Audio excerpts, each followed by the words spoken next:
દાહોદ જિલ્લાના મીરાખેડી કાળીગામ સહિત આસપાસના અનેક ફળિયાઓમાં આઝાદીના 78 વર્ષ બાદ પણ વીજળી જેવી પાયાની સુવિધા ન પહોંચતા ગ્રામજનો ભારે મુશ્કેલીનો સામનો કરી રહ્યા છે। 100 થી વધુ પરિવારો આજે પણ અંધારામાં જીવન જીવવા મજબૂર બન્યા છે।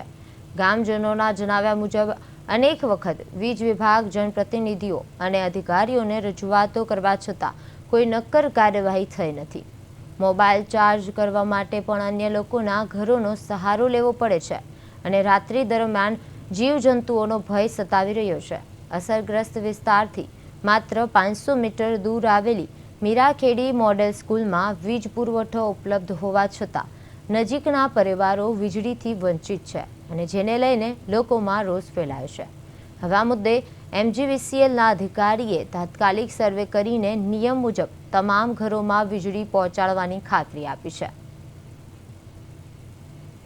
અરે 20-30 વર્ષ થઈ જશે, લાઇટ નો કશું સુવિધા થતી નથી, એટલે અમે અત્યાર સુધી અંધારામાં છે। અંધારામાં રહીએ, દોડે દોડે થાક્યા। કોઈ લાઇટ કરી આપશો એમ કે, પણ કોઈ લાઇટ કરતો નથી। અને હવે ફરી વખતની આ તમારે એટલા વર્ષ થાય હતા, તમારે લાઇટની સુવિધા નથી। છોકરાને ભણાવવાનું કઈ રીતે ભણાવવાનું? 1-2 કિલોમીટર જવું પડે।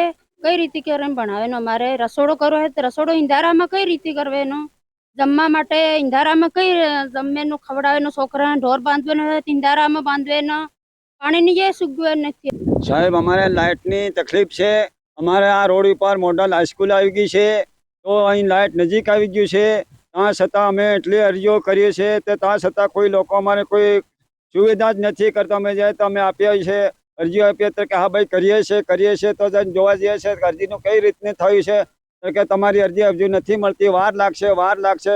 એટલો ટાઈમ નીકળી ગયો અમારે દોડતા અમને ચલાવી બી નથી। રાત્રે બહુ ગામની અંદર આઝાદીના 78 વર્ષ થઈ ગયા।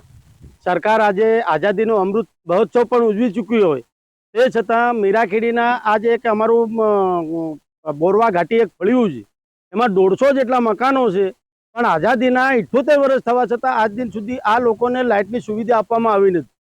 દરેક પ્રકારના નેતાઓ દરેક ચૂંટણીની અંદર આવે અને લોકો એમની જે વેદના છે એમની સામે ઠાલવે, તે વખતે લોકો ઠાલા વચનો આપી જાય છે અને જીત્યા પછી આ લોકોની સામે કોઈ જોતું નથી।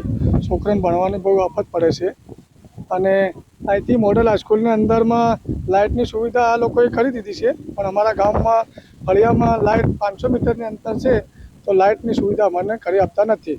વર્ષોથી અમે અરજી બી નાખી છે કે કરો। અમારા બાપ દાદા ગુજરી ગયા, અમારા ફાધર બી ડાયા થઈ ગયા છે, 50-60 વર્ષ જેવા થઈ ગયા। અમને લાઇટ કરાવતા લાઇટ આપના દ્વારા જે અમને માહિતી આપવામાં આવેલ છે તે બાબતે અમે યોગ્ય તપાસ કરાવી અને જે લોકોને ત્યાં ઘરે લાઇટો નથી કે લાઇટના કનેક્શન નથી આપેલા, એ બાબતનું અમે તાત્કાલિક ધોરણે સર્વે કરાવી દઈશું અને એમનામાંથી અમે તપાસ કરીશું કે કોને ફોર્મ ભરેલા છે કે નથી ભરેલા, અને જેમને ફોર્મ નથી ભરેલા તેમને અત્રેની કચેરીથી ફોર્મ આપી દેવામાં આવશે અને પછી એમને જે નિયમ અનુસાર જે કાર્યવાહી કરવાની થતી હશે એમને કનેક્શન આપવા માટેની તે કાર્યવાહી અમે ત્વરિત ધોરણે ચાલુ કરી દઈશું।